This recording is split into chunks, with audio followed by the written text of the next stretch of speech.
This is IBMMuseum. It's been a busy couple of days. I've been moving things around, have a little bit more space, and the studio's a little bit more cleaned up. I've got the backdrop done a little bit better. I still plan on a little bit of improvements there, but I wanted to go over some of the things I do with the microchannel adapters I have, in particular the ones I receive that are new in box. They include a factory diskette. They include a manual. And so part of the process of what I do with those, in addition to, of course, featuring videos with those products, which I can probably do for this one, this game card that I received some time back and haven't gotten around to a video of it yet. But one of the big things that I do is just changing my sources around here. Okay. So I go through and I've got my macro photography rig. And I have an Olympus TG-6 that I'm able to set into a macro photo mode. And most normally I'm going through and doing these in the natural daylight. I do have the ring lights. But a lot of the time, it goes through the ring lights will just give that reflection that you see on the screen, or that it'll shine back from the adapter I'm photographing. And there's been people like the Big Clive and Dave over at EEV blog that they've constructed things out of like the opaque Tupperware containers for putting a little bit more diffuse light on the photography subject, and that way they can go through and do a little bit of photos at any time. The natural light in here does work out to be pretty good a lot of the time during the daytime coming in through the windows. And, here I've got, of course, the ring light clamped on. I've got a post, and I string cables through the guides here to charge the camera to go through and have to the ring light. I'm going to actually be moving the monitor post over to the bench itself on the corner. And that way, that'll be a whole separate assembly that the monitor that I normally can view the computer content on is off in its own bench. And both of these assemblies have wheels here and can move around. You do see the bubble level on top that I go through, and I make sure that my bed of my rig, of course, is level. But I go through and I've got a quick way by all the clamps of adjusting things based on however big a picture I need to take. I've got my phone down at the bottom. It gives a nice background. And then I can tell if everything's all level and square as I go through and shoot my photograph. I go through and I link my phone, and I'm able to go through and take the pictures and download the images to the phone from there without touching that rig, to going through and upsetting it at all. I do put the ruler out there for just a little bit of a gauge. I'll be going through some of the other adapters I've already taken pictures with and didn't have the ruler in there, and maybe not as a good of high quality picture. I'm going to retake some of those. I just did a little bit of the secondary process for the bokeh adapters, the ones that had async and LPT ports. And this is the CH Products game adapter, as we see by the box here. And I'll be going through and featuring a video on it. I can go through the manual and some of the accessories, kind of neat little notes that they include on here. with it, and just give my take of the things that are the items that are included in there, get those documented. And I go through and I also, if they have a diskette, I'll go through and make an image of that diskette. And that's just going through, putting in the drive, going to the Win image that I've got a registered copy, going through, reading the disk. I guess I could go through and get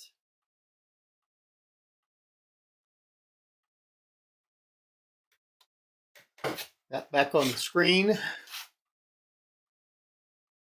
I just simply went up here to the read diskette or the read disk, and then it actually has a label on there, CH Products.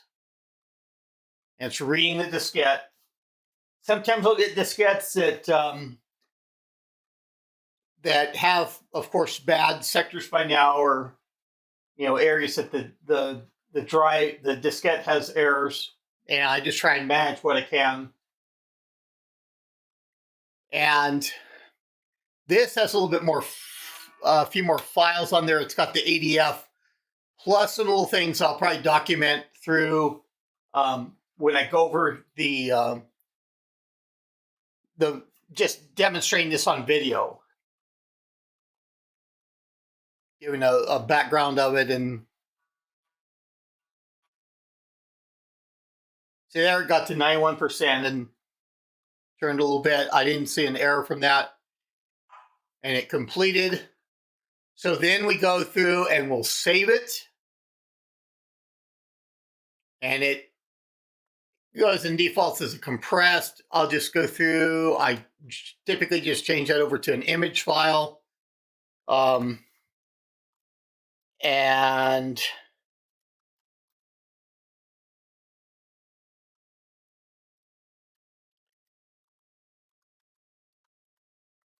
we just give it a little name. Here's some of the other prior ones I've done in that file list. And it goes in and saves away. As long as I left click on the mouse of the button for the save rather than the right click. And then I can go through, I can start up the FileZilla. I can get that over to Major Tom over at the Ardent tool for him to organize and put on the page. And this page at the Ardent tool, we do have there is a page for it already, and I have this top one, and it goes through and has the ADF. I even see a period in front of the ADF name there. And it doesn't seem like it that's integrating a file. I don't know if that's just something that crept in or typo or something else. But I did notice that. And then I've got this first one. There's a second version for the microchannel side. That's this lower one that has a few more adjustments. A single joystick port instead of the dual for the one I have. And it's just a matter of, doing that documentation side. So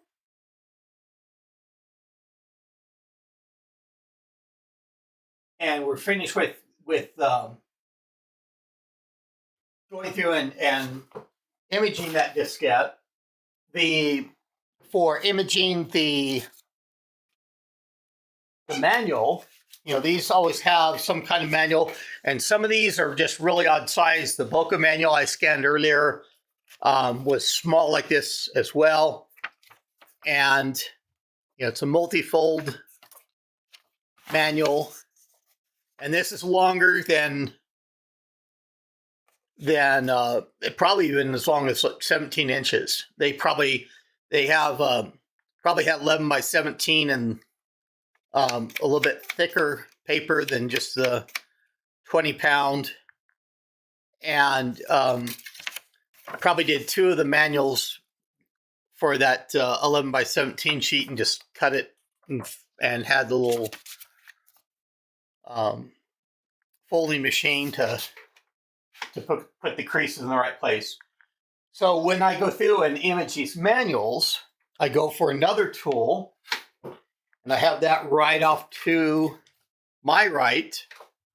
And go through and I can spin this over and see what that looks like on camera. But this is my my Konica Minolta copy machine. I mainly got this for the purposes of scanning. I did a prior video on this. And the thing I like about it is I can go through for just the odd sizes of these pages. So I can put the scanning area in and just go through and make scans of the pages. And then when I finish, it just compiles it as a PDF document, pull those pages, and actually put it over onto that hard drive. I can go through and transfer that hard drive. I just have another dock to my system to where I can go through and upload it. Whatever I need to do with that to get the manual done as well. So that is just a kind of an overview of how I go through the 3, at least 3 steps here that I do of taking pictures of the adapter, of going through, imaging a diskette if I have it. And sometimes we already have those online. That's fine. We typically mark those with a version number as well, the printed version number. And then also scanning that manual. And the scanning the manual is one of the new things in addition to the pictures of the adapters. We had diagrams of adapters, but it's now coming to the point where getting that high resolution image of of those adapters and getting it listed on the page. And we've got that diagram up for this particular adapter. But we don't have a high-res picture online for that yet. So if you enjoy this content, likely the next video up, as I go through and I'll get the picture in the daytime, I'll go through and have a video that I cover this particular game card. We'll get get some of the ring light and everything off and the reflections showing up around the room. But that'll be the next video I'll have up. If you enjoyed this content, click on that like button. And by all means, subscribe to the channel if you have not already.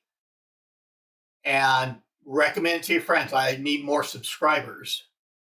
And I got a gift the other day. I went home. I was dog tired from moving stuff around. We had a long day, and I did receive a package. I didn't get a video done that night, but I opened up the package and I had an appreciative person. I know him from the Facebook group. I sent him an EEPROM and thanks for the hat, Mike McBride.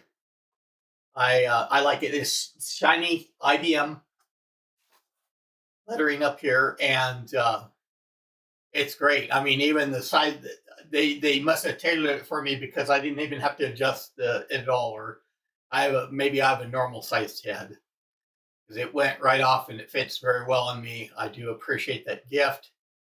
And he told me, yeah, I've watched some of the other videos and